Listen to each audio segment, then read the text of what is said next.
Hello everybody and welcome back. And in last week's video we carried on by talking about Saul, and today we're going to almost finish talking about Saul as a character who had been given the divine grace to be the first king of Israel, and he had ended up with a fallen life.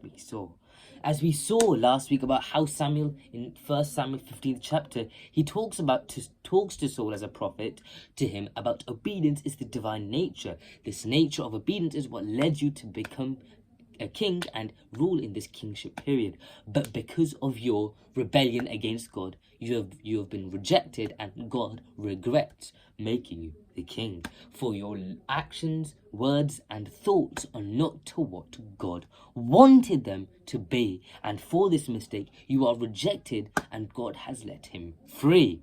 So now we see God has let him free from the guidance, grace and support. We're going to see how Saul is going to be stranded and completely mad in this situation of not knowing how to deal with anything around him and just going on his fleshly and negative instincts, which led his life to go to complete misery in the end. And he ends up with one of the worst case scenarios of death. So we're going to see how his life ends out. As we saw another case where Judas, once Satan had entered him, his bad natures had come out to want to help kill Jesus just for the money. But because of this, God had let him go as one of the disciples in the situation. And because of this, Judas in the end had lost his life to himself because he killed himself from the guilt. So we see how God in this situation had made Judas regret his decision, and because of that have a bad life in the end. So we're going to see how this affects Saul. So when we see what happens with Saul's life, it starts to get worse, is when Philistines enter their land as a threat, and the Israel were not able to handle the Philistines' threat due to Goliath, a character many of you have heard, and not from the story of Saul, but rather from David. But we know that Israel was not able to handle the Philistines' threats coming towards them, as Goliath was too big and large for them to handle. But that's when a situation God creates. He anoints a person named David. And this allowed them to overcome the situation because David had killed the Philistines and Goliath, saving the Israelites from this situation. But due to Saul's devilish nature, we could say in this situation, of course, that he does not have the God's grace to teach him what he's meant to do and not, he gets jealous over David's accomplishment of saving Israel from the Philistines and defeating Goliath. Rather, we see he gets jealous over David and starts to hate David from the day one once he heard about David's accomplishments in the battlefield. But then we see that he hated him so much he tried to kill him throughout his life. But we see David was the anointed one. So we see that because of Saul's absolute maniac-like attitude and mindset, once God had released him, now he's going into the sense that he chased David his whole life to kill him for that jealous and anger towards David. And we can see another factor which provoked Saul even more as the king. So we see that in 1 Samuel 18th chapter, when one of the citizens of his land shouts out of their window. So it says, when the men were returning home after David had killed the Philistines, the women came out from all towns of Israel to meet King Saul with singing and dancing. So we see all the women are coming out right now with joyful songs and with timbrels and lyres. As they danced, they sang, Saul has slain his thousands and David his tens of thousands. Saul was very angry with this situation. This refrain displeased him greatly. They have credited David with 10,000s and 10,000s, he thought, but with me only thousands.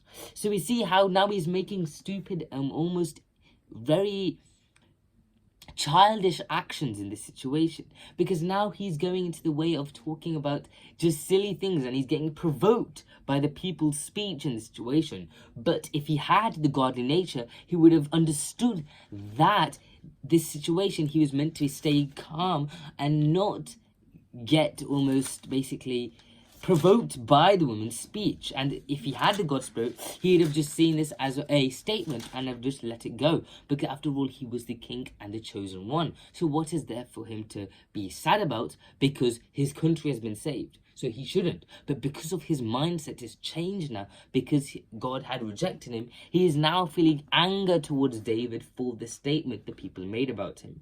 And from that time on, Saul kept a close eye on David.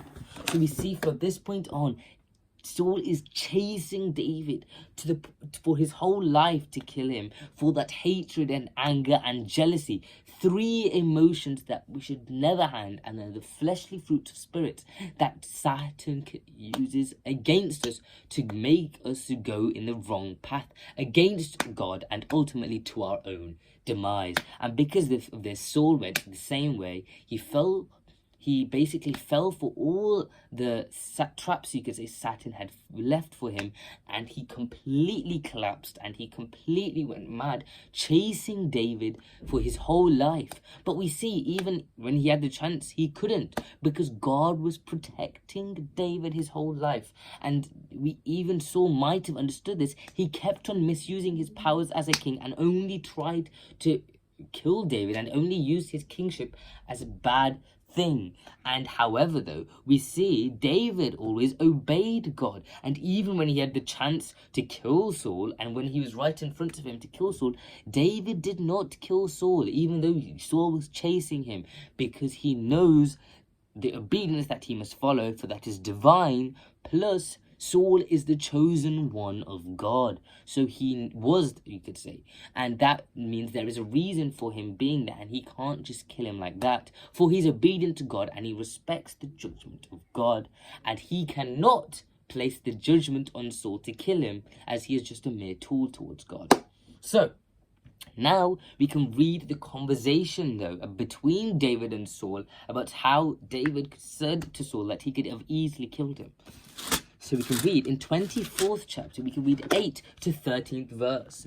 So we're going to read each and every verse now. Then David went out of the cave and called out to Saul. So he's coming out of his basically secret place in order, because Saul is chasing him. He's calling out to Saul, saying, "My lord the king." When Saul looked behind him, he says, David bowed down and prostrated himself with his face to the ground. So David is bowing down to Saul despite knowing that he's trying to kill him.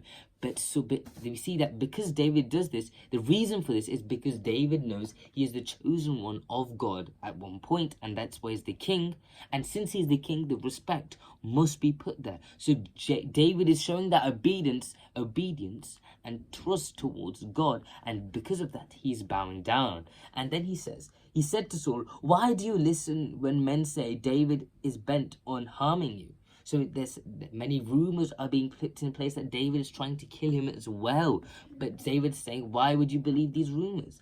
This day you have seen with your own eyes how the Lord delivered you into my hands in the cave. Some urged me to kill you, but I spared you, I said. I will not lay my hand on my Lord, because he is the Lord. He is the Lord's anointed. So we see here that David is saying in this situation, some urged me to kill you because of the situation. The people who were supporting David in this situation to protect him were urging David to kill him. But David knows that he cannot kill the Lord. So he's calling Saul my Lord because he was the anointed one of God. So he's treating Saul as a king and the anointed one of God. And because of this, he is not going to kill Saul. And he then says, "See, my father, look at this piece of robe in my hand. See, my father, look at this piece of your robe in my hand. I cut off the corner of your robe, but did not kill you. see that there is nothing in my hand to indicate that I am guilty of wrongdoing or rebellion. So we see in this situation, David had cut part of Saul's robe without even realizing, and Saul did not even see David cutting part of his robe. So then David is saying that he could have easily killed you in a minute's time without even you realizing, but David did not. So we carry on. I have not wronged you, but you are hunting me down to take my life, he is saying. May the Lord judge between you and me, and may the Lord avenge the wrongs you have done to me, but my hand will not touch you. So he's saying, let God make the judgment about you if you should die or not. I do not care about that, but I will listen to God's judgment, and my hand will not touch you. As the old saying goes, from evildoers come evil deeds, so my hand will not touch you. So he's saying now that Saul is an evildoer, so if I touch you, I will be corrupted by this. So his hands will not touch him. For now in this situation, David was anointed by God to, almost in a sense, to treat Saul a lesson for his rebellious nature. And now we see Saul is understanding how much David has been blessed by God by his wisdom and very, very, very intellectual behavior in this situation, as we see that David is very smart to obey God in all situations, and he's showing his godliness nature in this situation by not wanting to hurt Saul despite Saul's very evil, angry and hatred motives towards him. So we'll see how this ends out for Saul next week. So I'll see you then. Bye.